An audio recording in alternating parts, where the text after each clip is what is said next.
Kita akan lanjutkan sekarang Ulangan pasal 19, judul perikopnya adalah kota-kota perlindungan. Apabila Tuhan Allahmu sudah melenyapkan bangsa-bangsa, dikatakan di sana, apabila Tuhan Allahmu sudah melenyapkan bangsa-bangsa. Kemarin kita ingat bahwa bangsa-bangsa yang menyembah berhala itu akan dibinasakan Tuhan. Dan ayat yang pertama, apabila Tuhan Allahmu sudah melenyapkan bangsa-bangsa yang negerinya diberikan kepadamu oleh Tuhan Allahmu, dan engkau sudah menduduki daerah mereka dan diam di kota-kota dan rumah-rumah mereka, maka engkau harus mengkhususkan 3 kota di dalam negeri yang diberikan Tuhan Allahmu kepadamu untuk diduduki. Engkau harus menetapkan jauhnya jalan dan membagi dalam 3 bagian wilayah negeri yang diberikan Tuhan Allahmu untuk dimiliki olehmu, supaya setiap pembunuh dapat melarikan diri ke sana. Inilah ketentuan mengenai pembunuh yang melarikan diri ke sana dan boleh tinggal di hidup, apabila ia membunuh sesamanya manusia dengan tidak sengaja dan dengan tidak membenci dia sebelumnya. Misalnya apabila seseorang pergi ke hutan dengan temannya untuk membelah kayu, ketika tangannya mengayunkan kapak untuk menebang pohon kayu, mata kapak itu terancung dari gagangnya lalu mengenai temannya hingga mati, maka ia boleh melarikan diri ke sana, ke satu kota itu dan tinggal hidup. Jadi saudara, karena kita tahu hukum di perjanjian lama itu mata ganti mata, gigi ganti gigi. Jadi kalau orang membunuh orang, maka hukumannya juga dia harus dibunuh. Tuhan memberikan pengecualian, bangsa Israel disuruh menyediakan 3 kota yang dinamakan sebagai kota perlindungan. Yang dilindungi pun orang-orang yang sesuai dengan kriterianya Tuhan tentunya, bukan sembarang orang. Siapa orang-orang yang akan dilindungi? Dikatakan di sana pembunuh, pembunuh yang tidak sengaja membunuh, dan tidak membenci orang yang dibunuh itu. Misalnya 2 penebang kayu pergi ke hutan bersama-sama. Lalu ketika si penebang kayu yang satu mengacungkan kapaknya, mata kapaknya terlempar dan mengenai temannya itu, lalu temannya mati. Nah itu kan sama saja dia sudah membunuh walaupun tidak sengaja. Nah hukum yang berlaku saat itu kalau dia sudah membunuh, dia juga harus dibunuh. Tuhan bilang dia bisa lari ke kota perlindungan itu.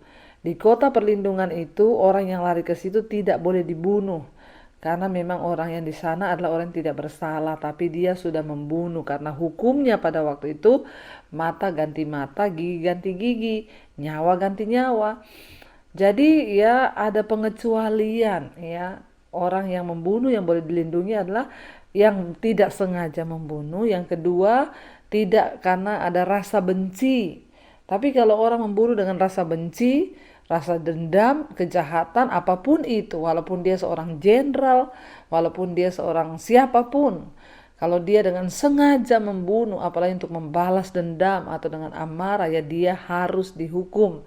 Kecuali yang membunuh tidak sengaja, dikatakan di sini. Jadi Tuhan tuh mengatur semua apa yang ada di dalam bangsa itu, saudara, karena semua punya hukum. Dan setiap masyarakat pasti akan menghadapi masalah pembunuhan. Dan bagaimana masyarakat memperlakukan orang-orang yang secara tidak bersalah atau secara tidak sengaja membunuh seseorang, Allah mempunyai suatu jawaban bagi bangsa Israel, karena pembalasan dendam dilakukan secara umum dan memang hukum di sana pada waktu itu yaitu mata ganti mata, gigi ganti gigi pada zaman Musa. Dan Allah menyuruh bangsa Israel itu mengkhususkan beberapa kota yang disebut kota perlindungan. Jadi setiap orang yang mengaku tidak sengaja telah membunuh, mereka dapat melarikan diri ke salah satu kota itu, dan sampai ia bisa diadili dengan adil. Kalau ternyata ia tidak bersalah dan tidak melakukan pembunuhan dan dengan sengaja, maka dia boleh tinggal di kota itu dengan aman dari orang-orang yang ingin membalas dendam. Jadi ini adalah contoh yang baik tentang bagaimana Allah itu menggabungkan antara keadilan dan kemurahan hatinya terhadap umatnya. Dan di sana kita bisa lihat, saudara, Tuhan berkata, dan dikatakan di sana ayat yang ke Maksudnya supaya jangan penuntut tebusan darah sementara hatinya panas, ya, dapat mengejar pembunuh itu karena jauhnya perjalanan, ya, menangkapnya dan lalu membunuhnya.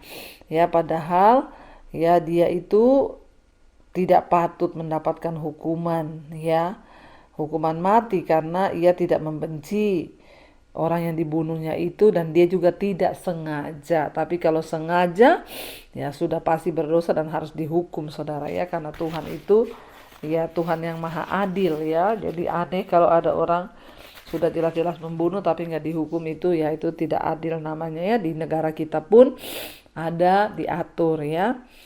Dan jika Tuhan Allahmu sudah meluaskan daerahmu nanti seperti yang dijanjikannya dengan sumpah kepada nenek moyangmu dan sudah memberikan kepadamu seluruh negeri yang dikatakannya akan diberikan kepadamu kepada nenek moyangmu, apabila engkau melakukan dengan setia perintah ini yang kusampaikan kepadamu pada hari ini dengan mengasihi Tuhan Allahmu dan dengan senantiasa hidup menurut jalan yang ditunjukkannya, maka haruslah engkau menambah 3 kota lagi kepada 3 kota itu, supaya jangan tercurah darah orang yang tidak bersalah di negeri yang diberikan Tuhan Allahmu kepadamu menjadi milikmu dan hutang darah melekat kepadamu.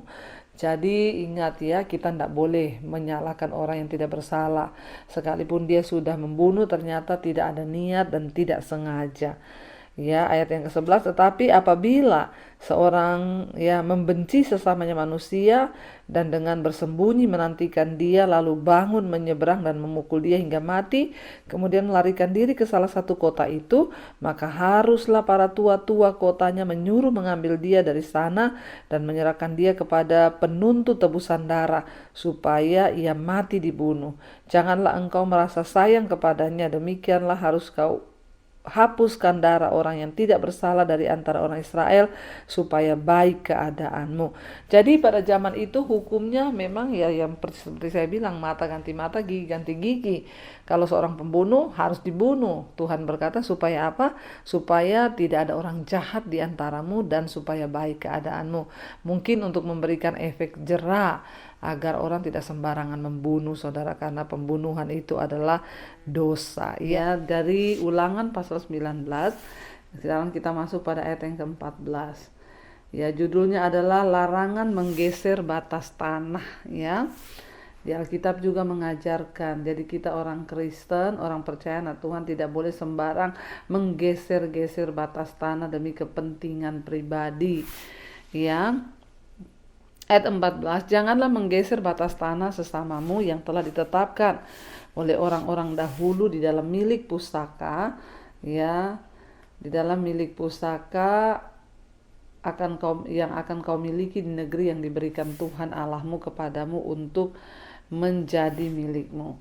Jadi saudara, sebelum mereka memasuki tanah, ya, perjanjian yang dijanjikan Tuhan, Tuhan sudah berkata nanti mereka akan mendapat pembagian. Ya, dan karena itu mereka dikatakan tidak boleh menggeser batas tanah yang sudah ditetapkan Tuhan. Ya, Tuhan melarang mereka tidak boleh sembarangan ya menggeser batas tanah milik mereka, ya, atau menggeser dan mengambil ya apa yang menjadi bukan milik mereka. Ya, Tuhan melarang, saudara, ya, tidak boleh sembarangan. Karena Tuhan tidak mau mereka itu hidup ya saling curang. Sekarang kita lihat ya di dalam kehidupan berkeluarga saja banyak kakak adik berantem karena harta warisan, menggeser batas tanah, mengambil yang bukan miliknya, punya orang diambil, hak orang diambil. Orang-orang seperti itu tidak akan mungkin diberkati Tuhan. Kenapa? Hatinya tamak. Bahkan saya melihat, saudara, banyak orang tuanya belum mati, anak-anaknya sudah berebut harta warisan. Ya, orang tuanya masih hidup sudah berebut harta warisan. Ya, ini tidak boleh terjadi bagi kita orang-orang Kristen, apalagi menggeser batas tanah. Artinya yang bukan haknya mau diambil. Nah, Tuhan itu tidak mau seperti itu. Jadi diperingatkan, nanti kalau kamu masuk ke tanah perjanjian, sudah ada batas-batas yang ditentukan menjadi milik pusaka bagimu. Jangan kau geser dan engkau ambil batas tanah milik saudaramu atau sesamamu. Ya, ingat, jangan takabur. Jangan tamak, Tuhan kita itu Tuhan yang hidup. Dia tahu, saudara, orang-orang yang tamak, orang-orang yang hatinya itu ya gila harta.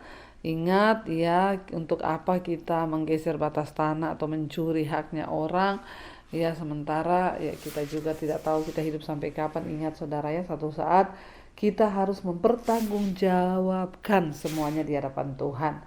Jadi ingat, tidak boleh menggeser batas tanah.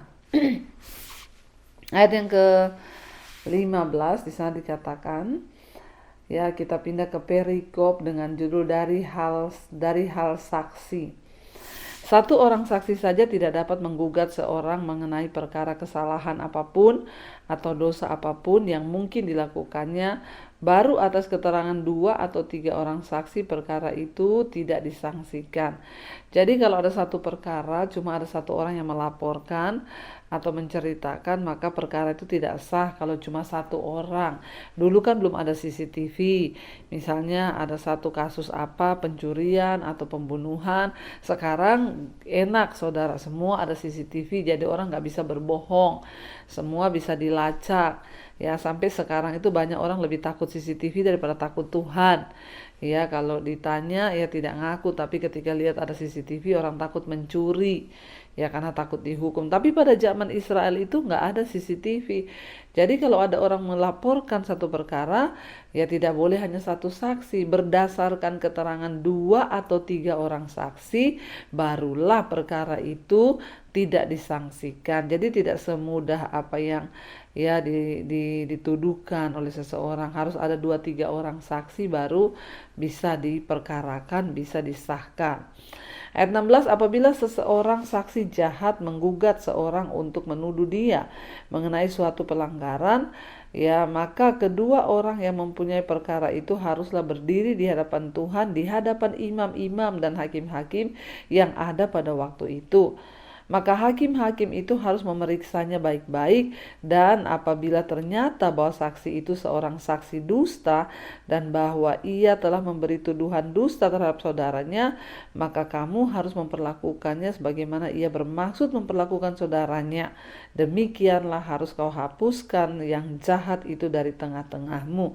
Jadi dikatakan kalau ada orang saksi dusta, sekarang itu kan banyak orang mau menjatuhkan orang lain lalu dia tuduh melakukan ini dan itu. Ya, maka kalau tidak ada saksi lain, mereka harus berdiri di hadapan imam dan hakim-hakim, saudara ya.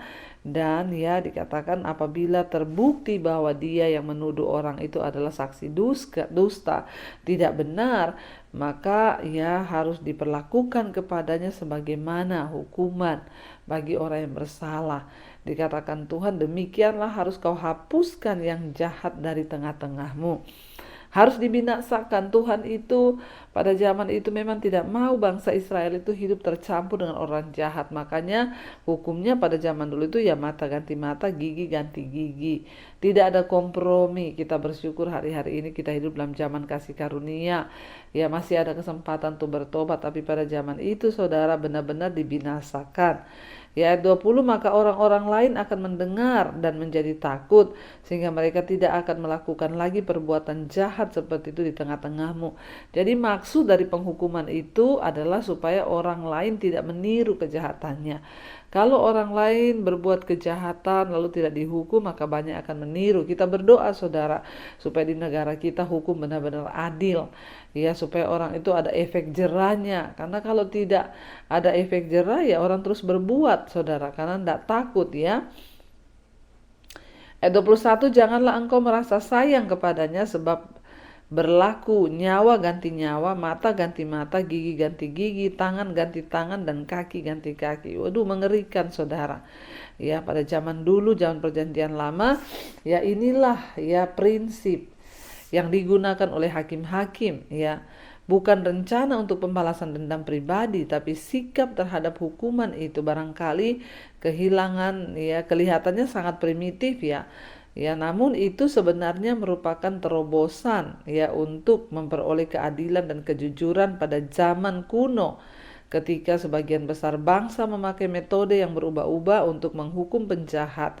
Ya, jadi Tuhan itu sudah menetapkan satu hukum, pokoknya mata ganti mata, gigi ganti gigi, nyawa ganti nyawa, ya itu dan merupakan adalah salah satu yang memang ya apa ya untuk mencegah orang itu tidak melakukan sesuatu kejahatan, saudara ya. Pedoman ini mencerminkan kepedulian terhadap sikap tidak memihak dan adil untuk memastikan bahwa orang-orang yang melanggar hukum tidak dihukum lebih berat daripada yang patut mereka terima karena kejahatan tertentu yang mereka lakukan. Jadi dengan semangat keadilan yang sama, seorang saksi dusta juga harus dihukum kata firman Tuhan ya, dan dia harus diperlakukan sebagaimana dia ingin memperlakukan orang lain untuk dihukum.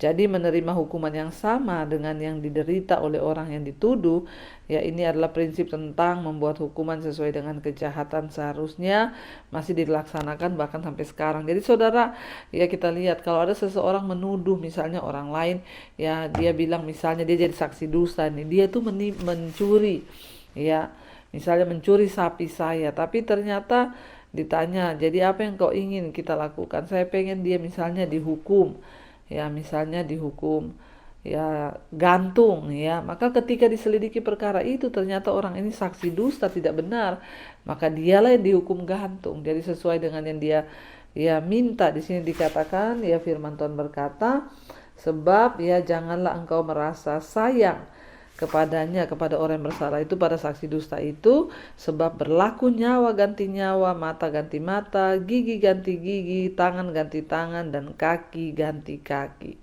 Saudara, ya kita melihat di sini perjanjian lama itu tidak pernah main-main, saudara ya. Jadi kita bersyukur kalau hari ini kita sudah lebih leluasa mengikut Tuhan, tapi bukan berarti kita bisa bermain-main dengan dosa. Mungkin penghukumannya tidak langsung sekarang, tapi ingat, kalau engkau terus hidup dalam dosa, maka imanmu mati, rohanimu mati, dan engkau bakal binasa. Kita mau sungguh-sungguh Tuhan menghidupkan iman kita, menghidupkan roh, jiwa, dan tubuh kita agar kita kedapatan berkenan di hadapan Tuhan. Mari kita mau tundukkan kepala, kita berdoa. Terima kasih Bapa, kami mengucap syukur. Kami percaya Engkau Tuhan yang hidup, Engkau Tuhan yang sanggup membawa kami dalam perkenanan-Mu. Bapa, Engkau melihat saat ini anak-anak-Mu setia untuk mencari wajah-Mu. Kami mengucap syukur hari ini Engkau mengajarkan kepada kami tidak boleh menggeser batas tanah milik orang lain.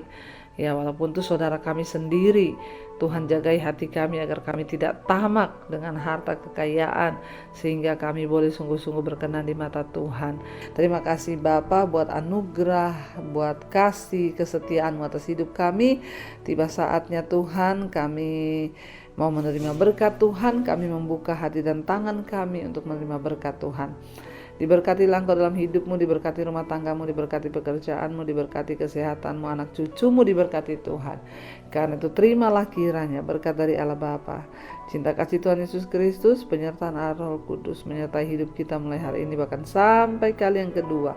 Tuhan Yesus datang menjemput kita, nama kita tercatat di dalam kitab kehidupan. Dalam nama Tuhan Yesus yang percaya diberkati Tuhan, katakan bersama, amin, amin, amin. Tuhan Yesus memberkati. Shalom dan Immanuel.